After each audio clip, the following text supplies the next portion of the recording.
Dans le module 1 de la série de vidéos Apprendre à apprendre, on a fait la comparaison entre un smartphone et le cerveau en disant que comme un smartphone, le cerveau, il apprend, toutes les compétences qu'il a, c'est des choses qu'il a apprises. Et dans un smartphone, toutes les compétences qu'a votre smartphone, c'est des choses que vous avez téléchargées. Comment on fait pour télécharger une connaissance? Dans un smartphone, on utilise l'Apple Store. Nous, on utilise une de nos compétences, la seule compétence qu'on avait à la naissance, qui est notre capacité d'apprendre. Et grâce à cette compétence-là, on a appris absolument tout ce qu'on savait aujourd'hui. Voilà, la différence avec le smartphone, c'est qu'avec un smartphone, on peut télécharger rapidement les applis dessus en quelques secondes ou quelques minutes, en payant si c'est une application payante. Mais par contre, pour l'apprendre, il faut un certain temps. D'accord? Et il faut du temps et de l'attention. C'est ce qu'on avait appelé temps, attention fois temps, des hâtes. Hâtes, comme ça, et ça s'écrit comme ça. Des hâtes. Et ce qui est important dans les hâtes, c'est qu'à quel moment on va accorder du temps et de l'attention? On va accorder du temps et de l'attention à des choses qu'on aime bien faire. On accorde du temps et de l'attention à des choses qu'on aime bien apprendre.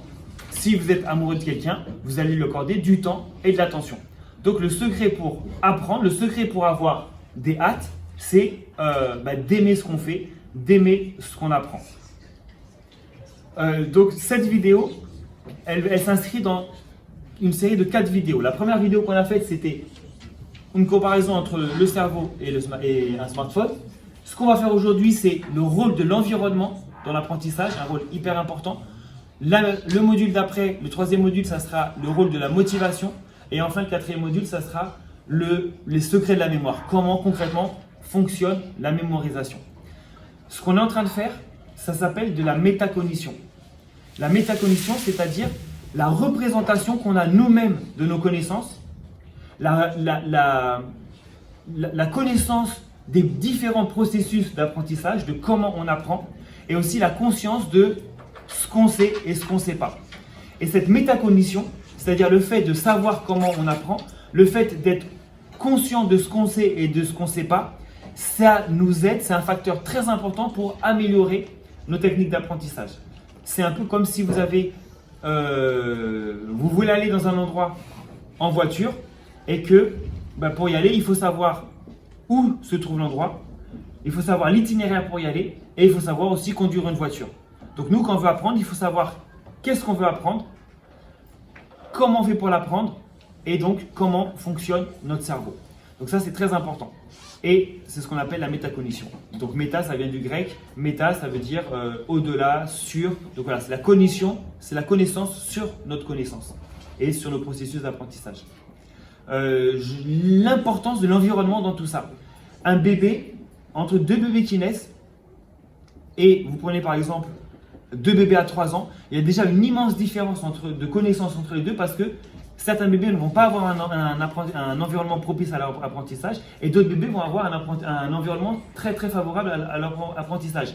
Et c'est pour ça qu'on voit déjà des immenses différences entre des petits bébés parce qu'ils n'ont pas le même environnement. Mais tout ce qu'ils ont appris, les bébés, c'est uniquement grâce à l'environnement. D'accord? À aucun moment, on a eu un enseignant qui a dit à un bébé, alors voilà, pour construire ta phrase, il faut que tu fasses le verbe. Alors après, c'est le COD. Et tu dois conjuguer le verbe. Non, les enfants apprennent la conjugaison de façon tout à fait naturelle, rien qu'en observant ce qu'il y a autour. Et eux-mêmes, de façon inconsciente, ils construisent les règles de grammaire, ils construisent le langage. Et également tout ce qu'ils apprennent. Le rôle de l'apprentissage, il peut se résumer dans ce qu'on appelle le triangle pédagogique. Le triangle pédagogique,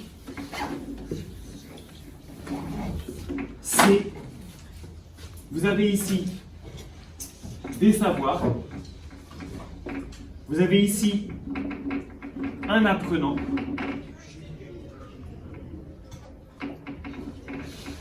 et entre le savoir et l'apprenant, vous avez ici un enseignant.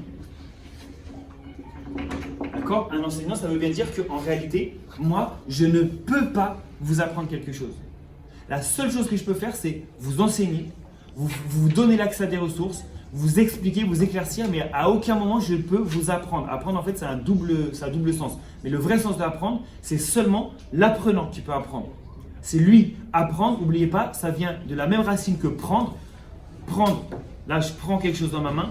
Apprendre, c'est prendre avec son esprit.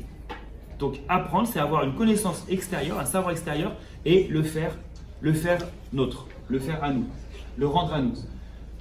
Dans ce